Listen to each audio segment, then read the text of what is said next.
My father's voice cut across the room like a knife. We already divided everything. Their eyes swept over me as if I was some wandering beggar who'd stumbled in off the street, not their own flesh and blood. No seat for me at the long oak table. No welcome in their cold smiles. People know me as Danielle. And from wherever you're watching this, stay with me. Have you ever felt like you were written out of your own family story? The lawyer coughed, shuffling a stack of papers, uneasy. I'm sorry, he said, voice trembling, but there's an issue. Dad's lip curled, annoyed. What issue? The lawyer cleared his throat again, his eyes darting toward me. Her name, he stammered, pointing at me with a shaking hand, is the only one on the will. It was like a grenade went off in the room. My mother's face went pale, mouth snapping shut, so fast I thought she might bite through her tongue. My brother's hands clenched, knuckles white. My sister froze mid-sip, wine glass tipping dangerously in her grip. Dad's voice dropped to a hiss. That's impossible. The lawyer pushed his glasses higher on his nose. It's very clear, he said. Everything, the house, the accounts, the land, is left to Danielle. I felt the air shift around me, thick and poisoned. For a moment, a flicker of relief rose in my chest, until I saw the way Dad looked at me, like I'd personally betrayed him just by existing. You weren't invited for a reason, he spat, eyes burning with something almost inhuman. I swallowed, steadying my voice. Why? My sister slammed her glass down, red splashing across white linen. You don't deserve it, Danielle, she snapped. Grandpa meant to give it to us. I shook my head, my heart hammering so hard I thought it might break through my ribs. That's not what he wrote, I said. That's not what he wanted. Dad stood, hands trembling, barely holding back rage. You're making a mistake coming here, he growled. But I wasn't backing down. Not this time. I straightened my shoulders, planting my feet on the floor like roots. If they thought I was leaving empty-handed, they had another thing coming. A shiver ran down my spine as the lawyer slid the papers closer to me, eyes full of dread.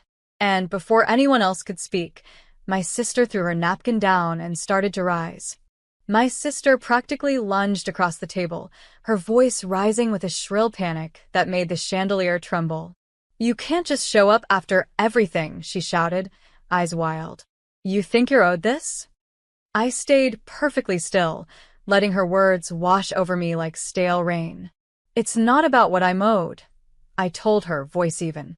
It's about what Grandpa decided. She let out a harsh laugh. Grandpa was senile, Danielle. He didn't know what he was signing. The lawyer flinched. That's not correct, he stammered. I met with him personally many times. His mind was sound. My mother's icy voice sliced through the chaos. You shouldn't even be here, she hissed. We made sure you wouldn't find out about the reading. I blinked, feeling the poison of those words settle in my bones. You hid it from me? Dad didn't flinch. Of course we did, he said. You're a disappointment. You always were. Something in my chest burned, then went cold. And you thought stealing my inheritance would fix that?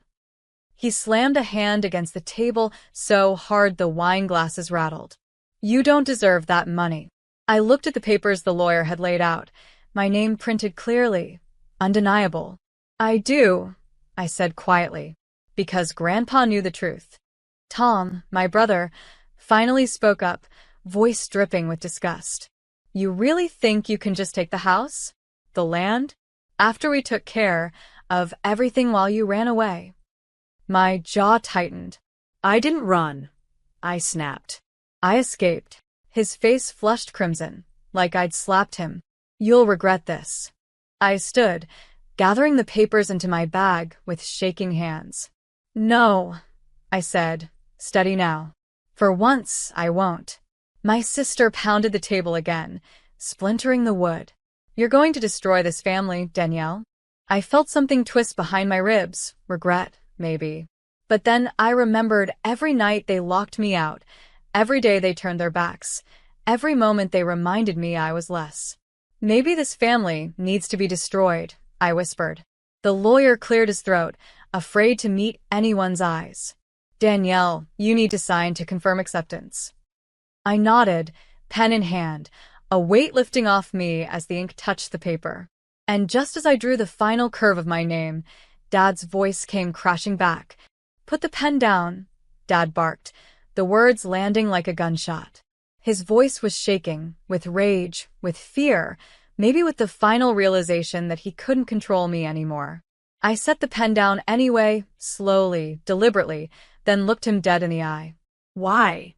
I asked. So you can steal it? His jaw clenched, a muscle ticking in his cheek. You don't understand what you're doing, he spat. My sister shoved her chair back so violently it nearly toppled. Danielle, think about what you're doing, she pleaded. If you take this money, you ruin everything. I raised an eyebrow. Everything you built on a lie? She hesitated, her face twisting. We deserve it more than you, she choked. We stayed. We obeyed. You left. I let out a bitter laugh. I survived. I corrected her. That's different. Mom slammed her napkin on the table, her voice dropping to a low, poisonous hiss. Don't you dare talk about surviving. You wouldn't even have a roof if it wasn't for us.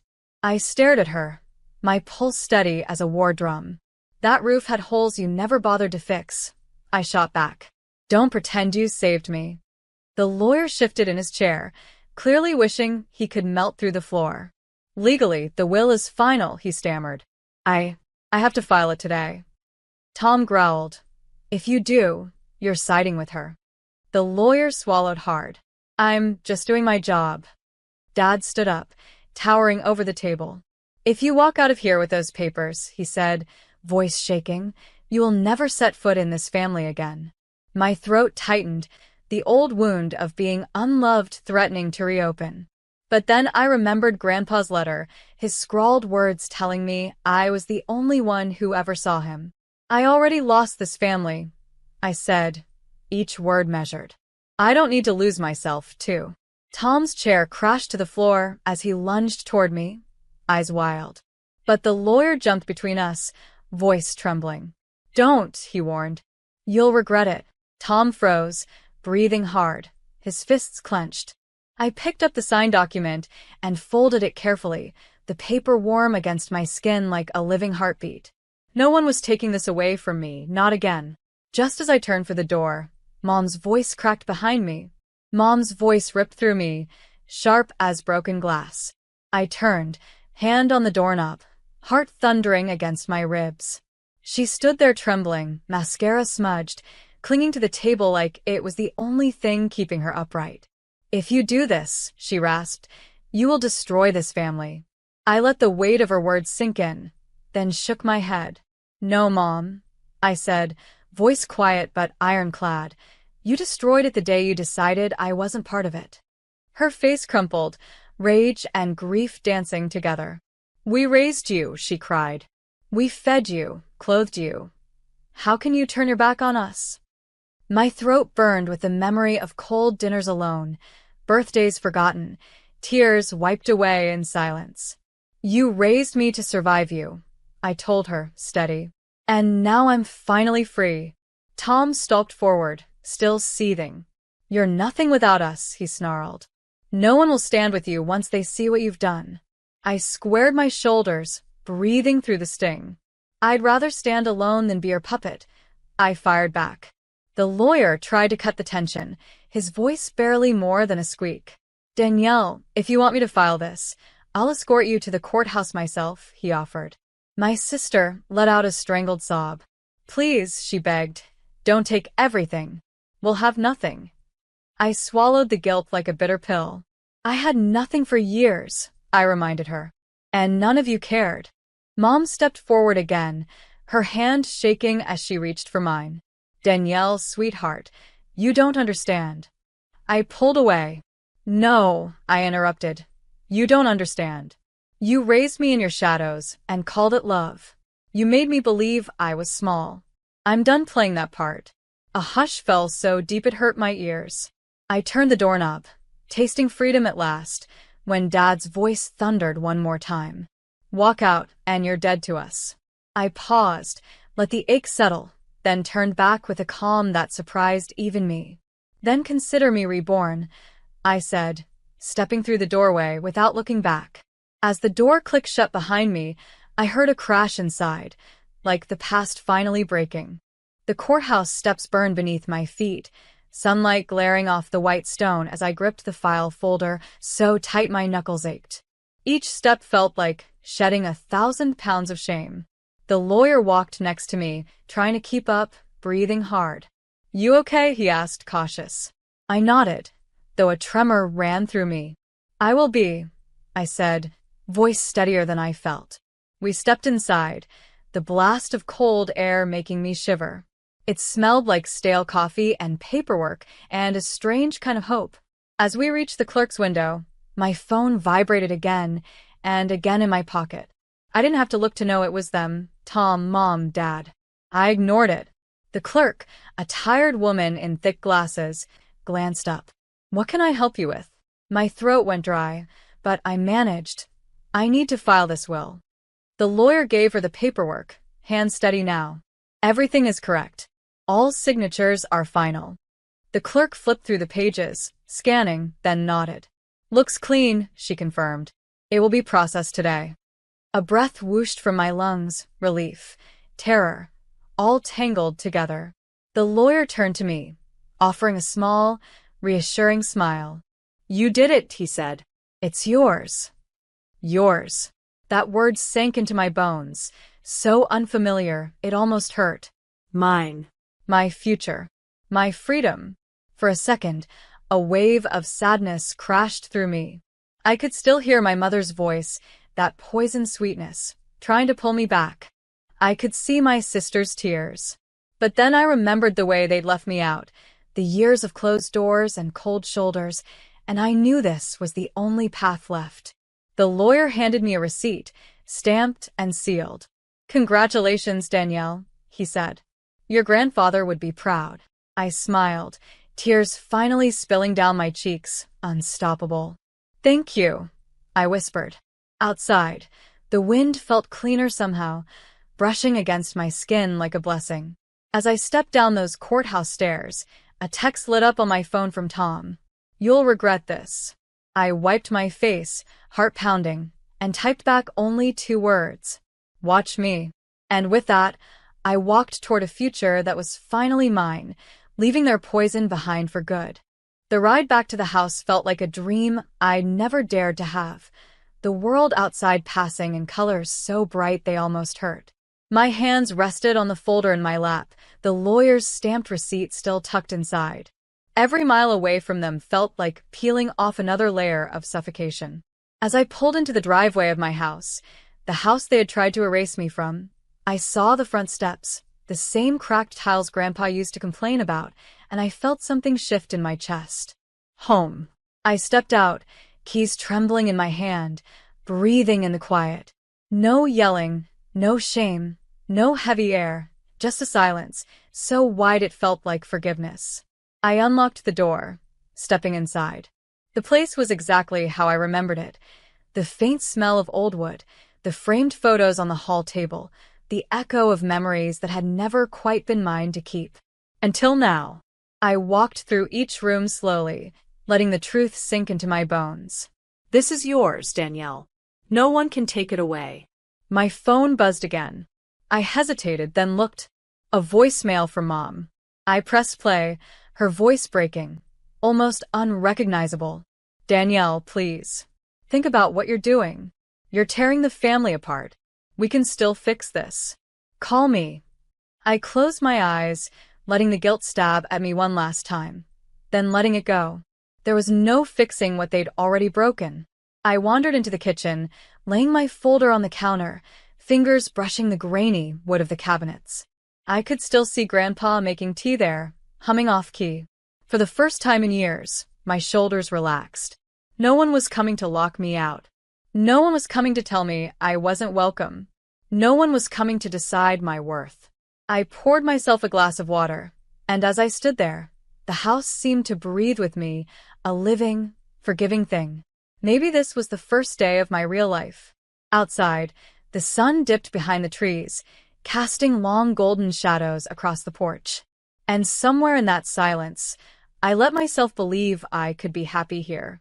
That night, the house felt impossibly quiet, the kind of silence that stings your ears when you've lived with chaos too long. I moved from room to room, checking every corner like a soldier on patrol, as if they might come bursting through the door to steal it back. But no one came. In Grandpa's old bedroom, I found the small oak box he used to keep on his dresser. My hands trembled as I opened it, half expecting to find it empty. But there it was, a faded family photo. Me, maybe 8 years old, clinging to Grandpa's side with the biggest grin, while the rest of them looked away. I traced my tiny smile with a fingertip, my heart twisting. He'd known. Even then, he'd known I was alone in a crowded house. I sank down onto the bed, letting the exhaustion hit me like a wave. The clock ticked on the nightstand, steady and calm, not screaming, not accusing, just letting time pass. My phone buzzed again. Another message from Tom. Come back. We can make a deal. I laughed, a sound so sharp it surprised me. A deal? After they tried to erase me? After they'd left me starving for love for years? I typed back with hands that no longer shook. No deals. No more. Then I turned off the phone completely, letting the silence wrap around me like a warm blanket.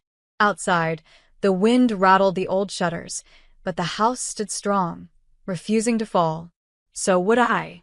I closed my eyes and let myself dream, really dream, for the first time in years, about painting the porch, planting flowers out front, cooking a meal that didn't taste like pity. Tomorrow, I would go through the documents again, call the bank, change every lock, make this place safe, truly mine. No one would ever take it away. And for the first time, I realized I wasn't afraid of what came next. I was ready to build a life that no one could rewrite, no matter how many times they tried. Outside, the stars blinked through the night sky, quiet witnesses to my freedom. And in that gentle darkness, I found peace. The next morning felt like a rebirth. I woke up with the sunlight spilling through Grandpa's old curtains, warming my face in a way I'd almost forgotten. There was no shouting, no guilt dripping through the walls, just the soft creak of floorboards beneath my feet. I padded down the hallway, still half in a dream, and stepped onto the porch. The air was sharp and clean, carrying the promise of something better. My phone stayed shut off on the kitchen counter. I refused to let their poison follow me into this new day. Instead, I sat on the porch swing, looking over the yard I'd once believed I'd never see again. For a moment, I let myself remember it all.